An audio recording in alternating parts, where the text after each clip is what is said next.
everybody. It's your hot take number 2. How's everybody doing?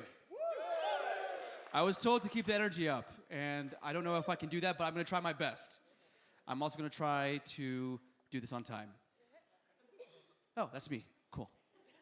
All right. Well, hello, everybody. It's a great honor to be with you all here. This is my first ever CMX Summit, and it already seems like a lot of fun.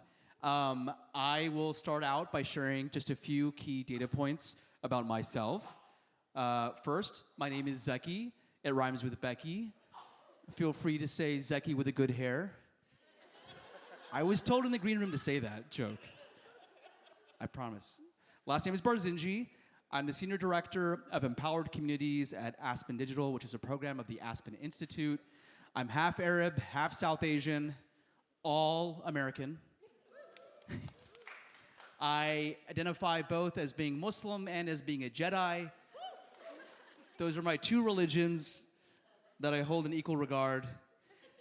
And I'm somebody who feels utterly underrepresented in most data sets. What do I mean by that? Well, in preparation of this presentation, I asked Google AI to help me with a visual aid. I asked Google AI to generate an image of a man who is half Arab, half South Asian, Muslim, and a Star Wars fan. Google AI responded, "We're still learning and can't help with that. Try something else." So I said, okay, you know what, that's fair. That was a very specific data set I gave you. Fine. Let me take some of those data points off. So I said, generate an image of a man who is half Arab and half South Asian. That's a little bit more simple, straightforward. And of course, Google said, can't do that, haven't learned enough, can't generate. So at this point, I was frustrated, and so I just said, generate an image of a man. And of course, Google AI finally delivered, bam! The most generic white man in a suit it could find. Needless to say, I feel a little bit less than seen and represented. So, what's the point of this? My point is that innovation without including all communities only corrupts our shared future. And why is this?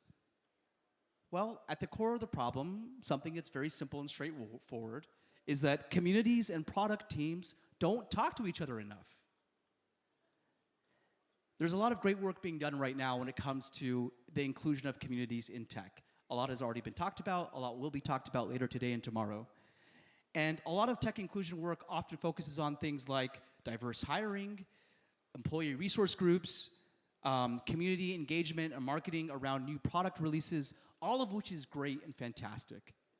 But often the focus is not as much on the way we actually build the products themselves from conception to post-deployment.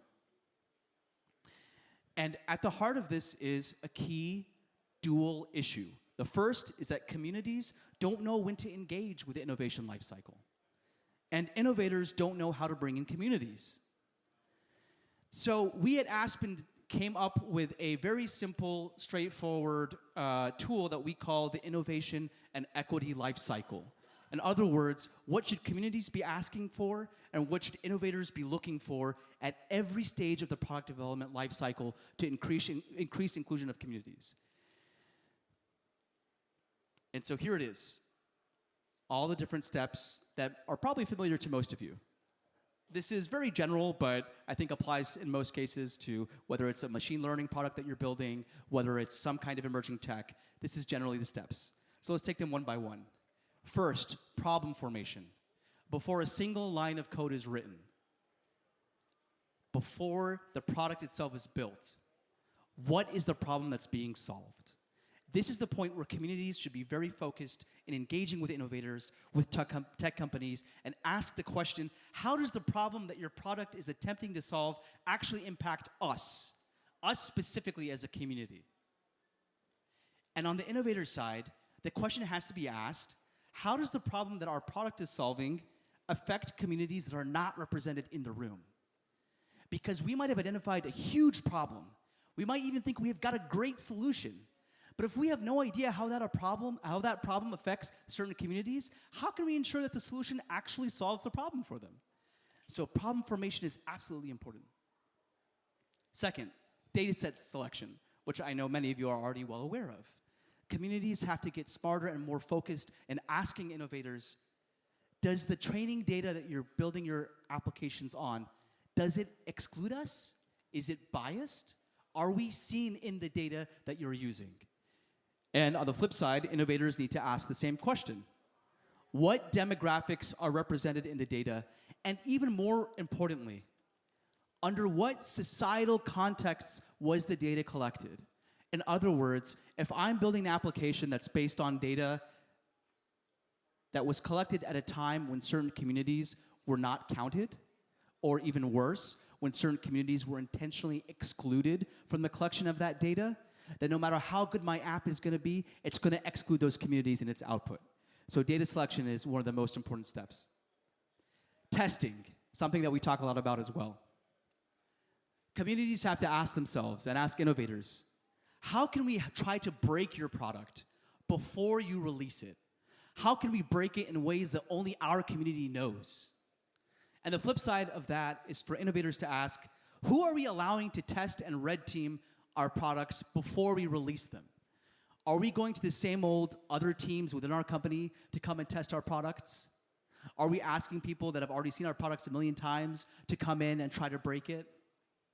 Or are we going outside our own bubbles, outside our own comfort zones, and bringing in outside community perspectives to come and try to break our products in ways that only they know how? So many problems could be solved in the testing phase if we were more inclusive in our testing and our red teaming. If you can identify and break your product before it goes to market, you will increase the success of many more customers while also decreasing the potential harm to certain communities. And finally, deployment, monitoring, feedback. So communities have to ask and have the answer to, how can we communicate the impact of this product to the people that are actually creating this product? The lines of communication are not as open as they should be between communities and product developers themselves. Those barriers have to be knocked down. And innovators, obviously, we already talk about measuring disparities in outcomes after the product is released.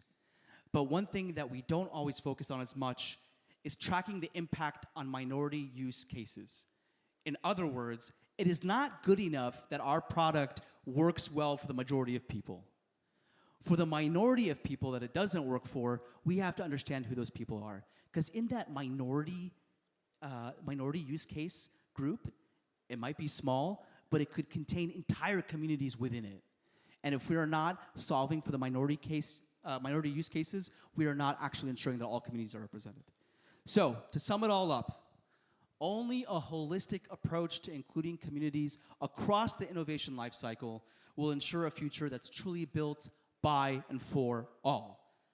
Now, I will end with giving you some homework. I want each of you to think about the communities and identities that you personally hold close to your heart. And all of us have them, and that's the whole point of this conference, is to talk about that. Think about the communities and identities that you hold close to your heart. Choose a tool or a product that you know and love, and try to break it. Try to break it by pushing that product to specifically serve you as specific as possible. You saw in the beginning where I tried to get Google AI to generate an image of who I am, and it failed. Think of something that draws on your own identity and experience and communities, and try to use it on a product and see what happens. You can scan this QR code, and if you feel like reporting back to me how your journey goes, please do so. I'd love to hear from you. And let's together reinvent the innovation life cycle so it truly serves and is built by all communities. Thank you very much. Yay!